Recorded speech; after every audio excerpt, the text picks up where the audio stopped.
Here we go. We got LaQuida in the house. Hey, Hi. LaQuida, good to see you. Hi, how are you doing? Good. So tell everyone a little bit about you and where you're at. I know it's been a long journey for you, but tell us kind of how the journey's gone and what where you're currently at in your business. Okay, yes. So for me, the journey initially trying to decide what I wanted to do, I started out, in my career, like most people in your corporate career, getting ready to retire. I was in the military, so not corporate, but in the Navy. And I was thinking about what I wanted to do when I transition and if I wanted to do the same things that I've always done, which is the IT space or coaching, and decided I wanted to get into coaching. I wanted to be a life coach and I wanted that to be my full-time job, which was totally different from everything with computers and IT. And in doing that, then I was trying to figure out, okay, so how do I do this? I know I love to coach and I love to help people, but how do I find these people? How do they know who I am? And how does my message, how do I speak in a way that resonates with them? So that's been a lot of what I've been trying to figure out. I went through the website and trying to build the website because I'm thinking, oh, I need to have a website and figure out how to do all those things with it. Is I miss the days where you could just kind of plug something in and then voila, like there's a system that does it. So trying to just differentiate between, okay, let's get our domain name and our hosting site, and let's get the WordPress or whatever to kind of, and then get the package that's going to say how it looks. So doing the website and then also figuring out who I wanted to help, because in general, I'm a life coach. I will help anybody.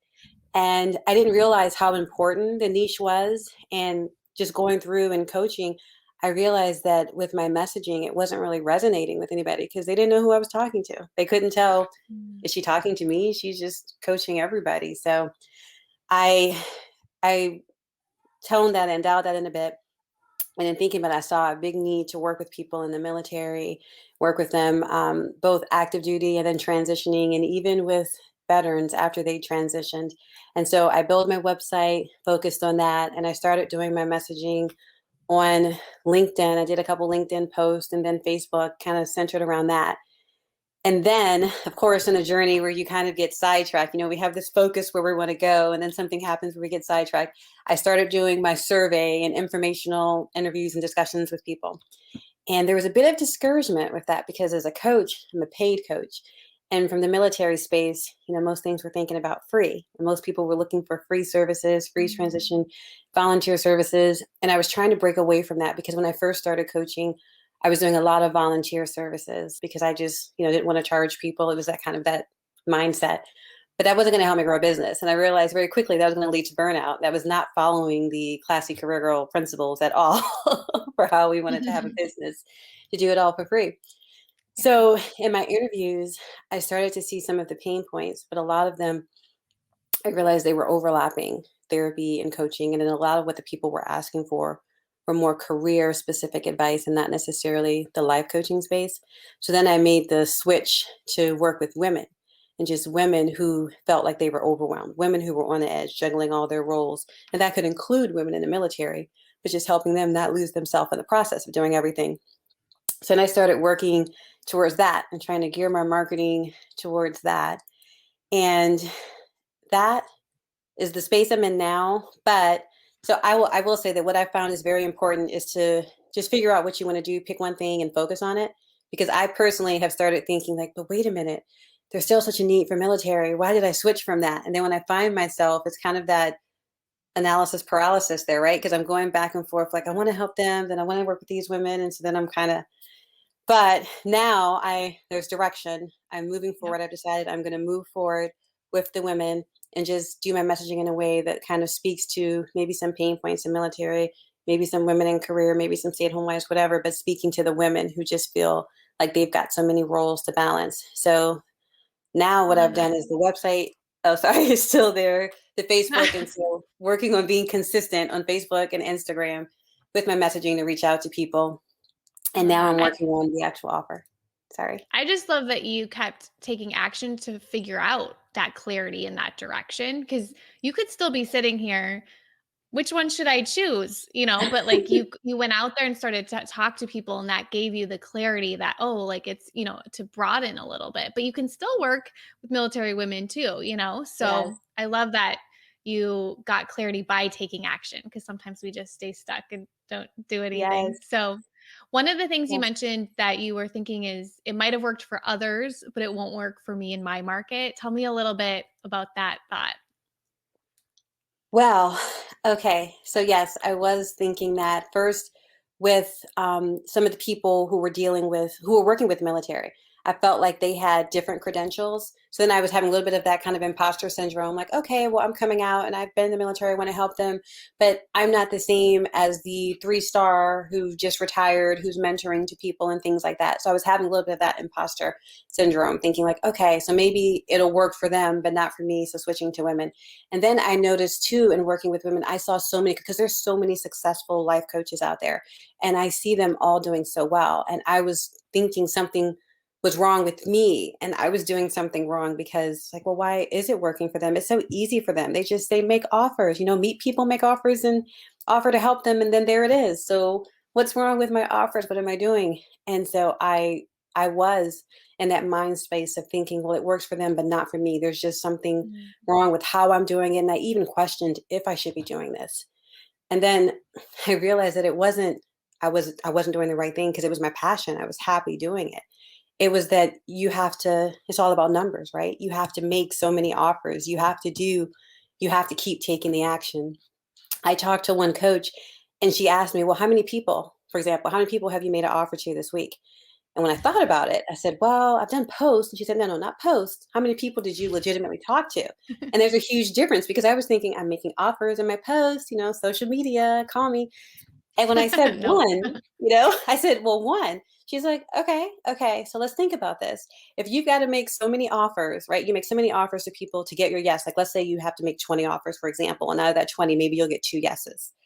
And you're making one offer a week. How are you expecting to grow your business? And that was just like a light bulb, like, oh my gosh, my goodness, I'm dragging this out. This is me. So I have to talk to more people. So yeah, that's Definitely. where I realized that it wasn't that it was somehow for them and not me, like I was thinking. I wasn't focusing on the fact that no, they're talking to people. They're making Yep. consistent offers. They're not just posting. They're actually out there talking, and they're going through their numbers. They're getting on calls. They're having consultation calls. So yeah. Yes. I'm so glad you said that. Because I know back in the day, I there were some days I would talk to like 8 people in a day, because I it was the same thing. It's a numbers. You just have to talk to as many people as you possibly can. Talk to them too. So Yeah. where along your journey then did you come in contact with Classy Career Girl and join us then in the class membership? So that was actually early in my journey. That I came in contact with Classic Career Girl when I was still in the military, Mhm. and I was thinking, okay, what do I want to do? And there's a path. Like I said, I was in the IT space, and most people get out and they stay in that space. They do DoD contracting, or maybe they get a government civilian job, but they stay in that space. And what caught my attention first was the name, and Classy Career Girl. And I love the pinks, and I love the gold and whites, and I was thinking like, oh, I love those colors. And it was just the freedom and the idea that you could create the life you want, that you could be an entrepreneur, and it didn't have to be this like 80-hour weeks, toil and drudge, never seeing your family to put in to make it work. It was so calming. Like and the community was so welcoming. Like first the colors were so calming, and the community was so welcoming. And early on I was thinking like, no, I think I want to do my own thing. I've had my structure for a while now. I think I want to build something myself. And when I was thinking what path I wanted to go, consulting or life coaching, I came into Classy Career Girl. And so pretty early on, where I was just thinking, can I really do this? Be an entrepreneur? Is that something I can do? Leave the 9 to 5? And just being in the community made it so clear that yes, yes, you totally can. You do the work, but you can do that. And it didn't have to be drudgery. It didn't have to be like something I imagined on TV. It could be a beautiful thing. So Yeah. And what point did you commit? Because I know you were very busy in the beginning, and because you were still had your job and stuff. So I know yes, you were watching, you were there for a long time, and then all of a sudden it was like I knew you committed, and it was like I'm in, I'm taking action. Now I'm like I'm actually taking action. Like tell me about that kind of yeah. So flip. I think when I found Classic Career Girl, I still had like I still had time left, military. So I knew I wanted to start doing it, but then I did. I kind of got overwhelmed. I would do some of the modules, do some material, and then got sidetracked. And then I actually took a year off from just coaching in general and everything with the business space. Classic Career Girl was still there. I would still see the prompts and things, and I would catch posts sometimes, but I wasn't actively in the community. And then you were redoing the structure because it used to be the CRP plus, and I had done Mhm. CRP plus, and I realized I would, I was there for a little bit, and then I kind of dipped off, and then class was coming out, and then it was the whole new membership revamp, and yes, it was just when I saw class come up again, and I can't remember exactly what it was, but I was inspired to really focus and commit on my business. And it could be because I was getting closer to retirement too. And it was like, okay, if you're doing this, then you really need to do this. We can't do it half step. We can't be halfway in. Because before it was easier to do it kind of halfway, almost like a hobby, because I still had a steady income. I still had steady pay. So there was never a concern. And now, like last year, because I was getting closer and I knew I had like a year and maybe a half left, not even a whole half, but like a year and a half close to. But it was the relaunch of class. And when I was looking at the videos, modules, and it was like founding member, doors are closing. And it was like last minute before they closed. Yes, I'm signing up. And Then it's been great. Even just the whole new structure, the way it was laid out, because I'm someone who I like inputs and I'll take in so many inputs and I'll be like all over the place. And I wasn't following the structure that you had outlined. And then with class, I can't even open the other things until I do the beginning. So it's forcing me to follow the structure. And that's been really good. awesome. So what do Yeah. you think would have happened if you hadn't come across the plan or didn't follow the plan? Oh, I think I would still be spinning in a bit of overwhelm, bouncing around from what step do I want to do? Like, oh, okay, let me work on the website here. And then, okay, let me go back here. And I wouldn't have had all the foundational pieces. Like, one thing that I've shied away from doing, but that's foundational in class is the budget. When I was going through phase two, and or actually after phase zero and phase one, and I was just like, oh, I struggle with the budget. But it was super important. And the thing too I had to realize is that because I was so focused on trying to get it perfect and get it right, that I can just do it and I can always change it later. There's no reason I can't revisit it and make some tweaks. And so that was really freeing and that helped me move forward because there was a part where I was stuck on, list all the things I was tolerating. There were so many things and I hadn't gone through and resolved all those things. So I felt kind of stuck there, but just being able to, no, it's okay. We've got the list and we're working on them. We can keep moving forward. So I love it that. really is helping me lay the foundational pieces because I don't even think I would have my website up and running if I hadn't been going through. And I wouldn't have done, like, I didn't think about market research until it was mentioned in the community, until you guys mentioned it. I wouldn't have even thought about that. I just felt like I knew what was best. And I wouldn't have even been talking to the actual target Yeah. audience. That's yeah, you've gotten so clear because of that. So you started your LLC, you created your website, you ran the beta group for your program to test it. You left your I 9 to did. 5. Now you're trying different marketing strategies. So how does it feel now? Like what are you most proud of? Well, actually, this may sound this may sound ironic, but what I'm most proud of is that I did that beta group because what that beta group taught me is that I don't want to do a group.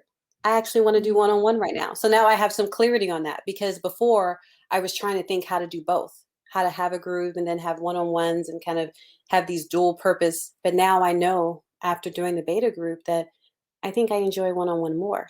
So That's so that lets me good. focus just on one-on-one and marketing for that and crafting an offer just around that. So I'm not trying to think about a course and building up a curriculum for a group and trying to work on the offer for one-on-one. So I'm actually proud of that. Even though it Yeah. would seem like I would be proud of like, oh, you did it. Now you want to launch a group. But no, I realize I don't want to right now. So Yeah, I'm that's glad I not have that right for clearly. everyone too, and because you've done the foundation, you know what that right business model is that you're gonna be happiest for too. I love that. So where Yeah. can people find out more about you online, Laquita? Oh, well, they can find me on Facebook. I'm at Live by Design or on Instagram, also Live by Design Coaching, or my website is also livebydesigncoaching.com. So We they we can have a find me brand. there. I love it. Yes. Thank you so much for being here. This was fun to chat with you and hear about your journey. Thank you. Thank you so much for having me. Thank you.